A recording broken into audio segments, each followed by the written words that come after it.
On paper, 17-year-old Brandon Keller was the kind of student every parent wished their child could be. He wore varsity jackets, smiled in yearbook photos, and always raised his hand in class. A straight-A student with a full scholarship on the horizon, Brandon had it all.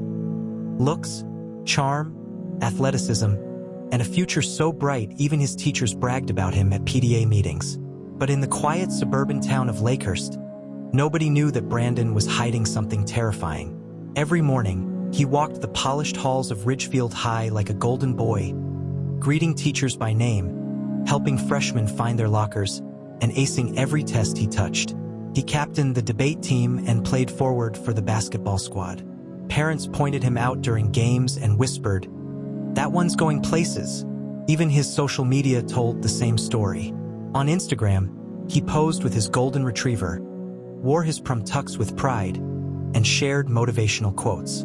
To his followers, Brandon wasn't just popular, he was untouchable. But that was just one side of Brandon.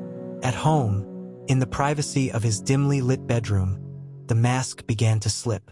Behind his trophies and perfectly stacked SAT prep books sat a different world. His hard drive was filled with graphic crime scene photos, violent short stories he wrote himself, and detailed journals where he described murders. Fictional, he claimed, but eerily realistic. There were signs if anyone had been looking closely. His younger sister had once told her friends that Brandon sometimes talked in his sleep, saying things that made her too afraid to stay in the same room. A few classmates whispered that he had a temper, though no one ever saw it last long. And when a neighbor's cat went missing, Brandon had smiled just a little too long at the lost pet posters. Still, no one wanted to believe anything was off. After all, why would they? Then came November 14th. That chilly fall evening, the town's peace shattered. Emily Vargas, a junior and Brandon's classmate, didn't come home after theater rehearsal. Her mother called her phone over and over. Her friends posted frantic stories online. By morning, search teams were combing the woods behind the school. And Brandon? He showed up to school right on time. Coffee in hand, homework done, smile on his face. He told police he hadn't seen Emily after rehearsal. "We walked out together, but she said she was waiting for her ride," he told them casually. "We weren't that close, but someone noticed something strange." Emily had recently posted a group photo at Brandon's house from a Halloween party. They were close, and while he claimed to have gone straight home that night, his GPS history told a different story. His phone had been offline for nearly 2 hours. Still, the community held its breath. Surely not Brandon. He was the golden boy. What they didn't know was that Brandon Keller had mastered the art of duality. He was a star student by day, but at night he fed darker impulses.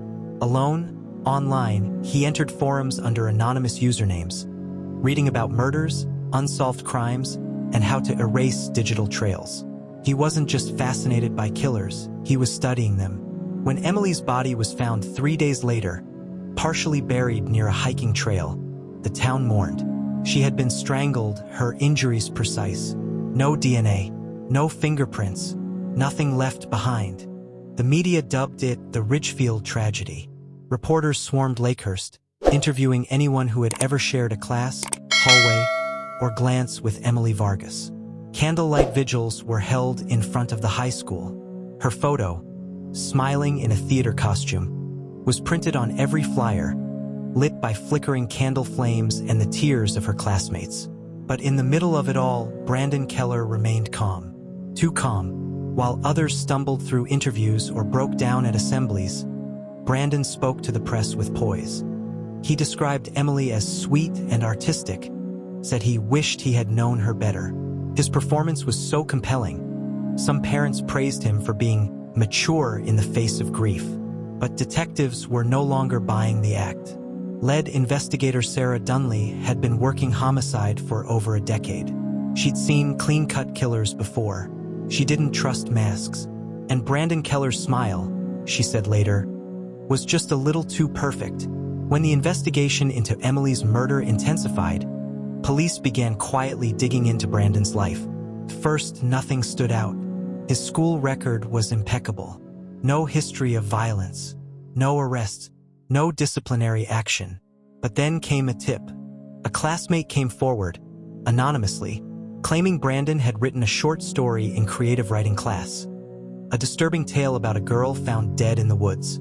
The assignment was supposed to be a comedy. Brandon turned in a dark narrative that described a murder scene strikingly similar to how Emily had been found. That story was the first crack in his carefully constructed image. Detectives subpoenaed Brandon's search history. His computer revealed late-night visits to websites on crime scene cleanup, strangulation methods, and forensic countermeasures. The timing matched the night Emily disappeared. And there was more. Brandon's search history included the phrase, "How long does it take to kill someone quietly?" typed into Google just days before Emily's death. Another, "How deep do you need to bury a body to hide the smell?" These weren't the kinds of things you could explain away as curiosity. And Brandon wasn't writing a paper on criminal justice. Still, nothing directly linked him to Emily's murder. The evidence was circumstantial, and Brandon was clever. His phone had been disabled during the time Emily was killed. His alibi was weak, but not non-existent. No weapon, no DNA, no confession. But Brandon made one mistake. Investigators discovered that a fitness tracking app had been quietly running on his smartwatch, even while his phone was off. That night, data showed Brandon's heart rate spiked for 10 continuous minutes near the exact time of death, right at the wooded trail where Emily's body was found. The geolocation data was precise. Brandon had shut off his phone to avoid tracking, but he forgot about his watch. Confronted with the data, Brandon didn't panic, at least not outwardly. During questioning, he smiled, crossed his legs, and said calmly, "You think I killed her because I went on a run?" But the detective wasn't convinced. "I think you were running after something, Brandon," she said. "Or someone." Still, without a confession or forensic evidence, the district attorney hesitated. It wasn't enough. The case risked falling apart in court. That's when detectives turned to a psychological profile. They brought in criminal profiler Dr. Lena Moretti, a forensic psychologist with a background in adolescent behavior. She analyzed Brandon's journal entries, online activity, and interviews. Her conclusion was chilling. Brandon Keller displays classic signs of a narcissistic, high-functioning sociopath. He's intelligent, manipulative, and completely lacks empathy. He doesn't just hide emotions, he imitates them. Dr. Moretti's profile painted Brandon not just as capable of murder, but as the type who would enjoy fooling everyone around him. Her findings gave prosecutors the confidence they needed. In March, Brandon Keller was arrested for the murder of Emily Vargas. The news shocked Ridgefield High. Students cried. Teachers were silent. Parents who once called Brandon a role model now pulled their kids out of school. But Brandon? He just smirked during his mugshot. As the trial loomed, the question wasn't just whether Brandon was guilty. It was whether the jury would see through the mask or fall for it like everyone else had. Don't forget to like, comment, and subscribe. Hit the notification bell. By the time Brandon Keller stepped into the courtroom, the entire nation was watching. Headlines screamed, "Teen killer or wrongly accused?" and "High school horror in Ridgefield." The media couldn't get enough of the clean-cut teen who wore a navy blue suit, parted his hair to the side, and never stopped smiling. But behind the courtroom doors, the prosecution wasn't playing to the cameras. They were out to prove that the boy next door was, in fact, a cold-blooded killer. A chilling opening. Prosecutor Dana Whitaker didn't hold back. She opened the trial with a stark image of Emily Vargas' body, bruised, barefoot, and discarded like trash in the woods just a mile from Brandon's home. She was 16 years old, Dana said, voice steady. She had dreams, friends, a future. Brandon Keller took that from her. And he didn't just kill her. He planned it. Then, methodically, the evidence was laid out. Brandon's fitness tracker, which placed him at the scene during the murder. His Google searches about killing silently and hiding bodies. The short story eerily similar to the real murder. And finally, the testimony of a classmate who said Brandon had once joked, "If I killed someone, you'd never know. I'd get away with it." It wasn't just damning, it was terrifying. The defense plays the victim card. Brandon's lawyer, Ronald West, painted a very different picture. "This is a witch hunt. West declared. A smart, awkward teen becomes the scapegoat because he doesn't cry enough, doesn't mourn correctly, and because he writes disturbing stories in class. Since when is being weird a crime? He claimed the search history was morbid curiosity, and the fitness tracker data was inconclusive. He jogs that trail all the time. It's not evidence. It's routine. And the short story? He turned it in for a grade, West scoffed. Not a kill list. The defense emphasized Brandon's clean record, straight A transcripts, and glowing letters from teachers. They brought in a guidance counselor who described Brandon as quiet but respectful. His parents sobbed on the stand. West even accused the police of having tunnel vision, building a case on vibes and suspicion rather than hard proof. It almost worked, the prosecution's secret weapon. But then came Dr. Lena Moretti, the forensic psychologist. She took the stand and dismantled Brandon's defense with surgical precision. He doesn't mourn like others, she said, because he doesn't feel like others.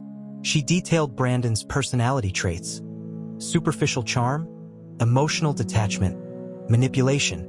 Then she dropped the bombshell. While in juvenile detention awaiting trial, Brandon wrote letters to a friend. Those letters were seized under court order. In them, Brandon described how he loved the spotlight, how it was fun watching people freak out over Emily's death. He mocked the police, the school, even Emily herself. In one line, he wrote, "They all think I'm some kind of monster. Maybe I am, but monsters get remembered." The courtroom fell silent. Even his parents, seated behind him, looked away. The turning point. From that moment, the tone of the trial shifted. Jurors leaned in closer. Reporters changed their headlines. The public began to ask, what else was he hiding? Then came the final blow, video footage recovered from a neighbor's security camera. It showed Brandon walking toward the wooded trail at 10:42 p.m., the exact time Emily's phone went dark. The figure was hard to make out, but a hoodie with Brandon's favorite band logo, Pierce the Veil, was visible.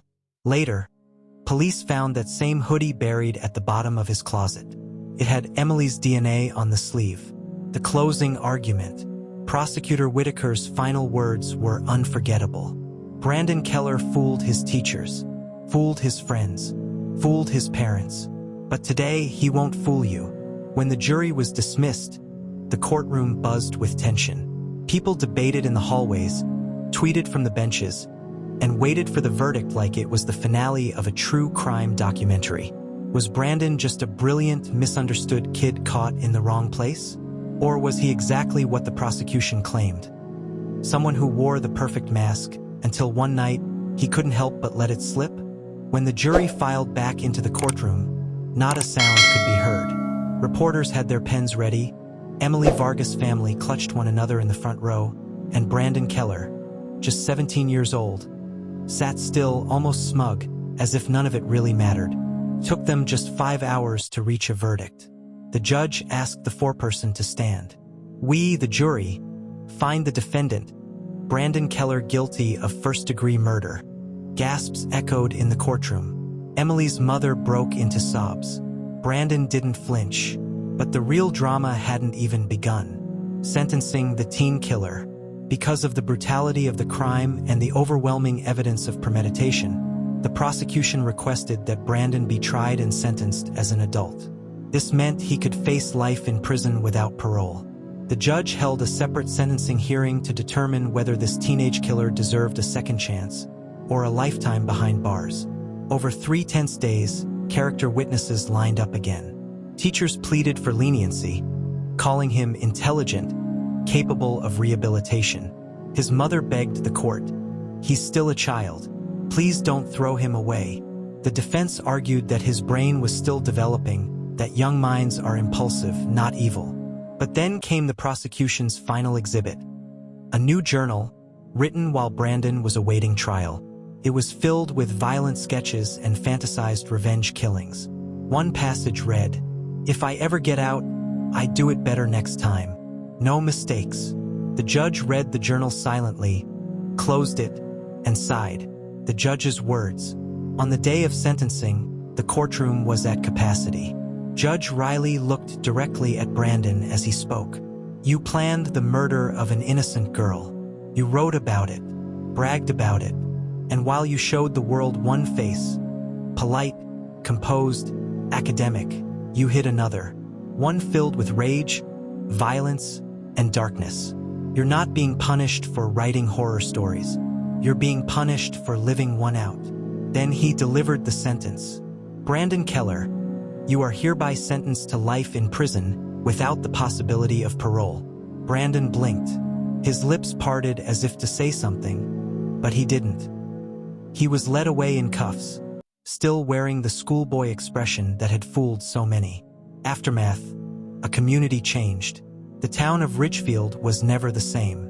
The high school installed more security. Teachers stopped assigning dark creative writing projects. Students who had once idolized Brandon now avoided saying his name. Emily's family started a foundation in her name, Voices for Victims, which advocates for justice and mental health awareness among teens. The foundation's first major push? New legislation in the state requiring any violent threats, writings, or online posts made by students to be immediately investigated by school officials and counselors. It became known as Emily's Law. Who was Brandon Keller? Really? Experts still debate his psychological profile. Some say he was a sociopath in the making, calculated, manipulative, and incapable of remorse. Others believe he was a broken teenager, a product of pressure, isolation, and untreated mental illness. But one thing is certain, Brandon Keller was a master of the double life. To his teachers, he was college-bound. To his peers, a little odd, maybe, but harmless. To his parents, a quiet, well-behaved son. But to Emily Vargas, he was a killer hiding in plain sight. A boy who went to school by day and committed murder by night. Don't forget to like, comment, and subscribe. Hit the notification bell for more true crime story.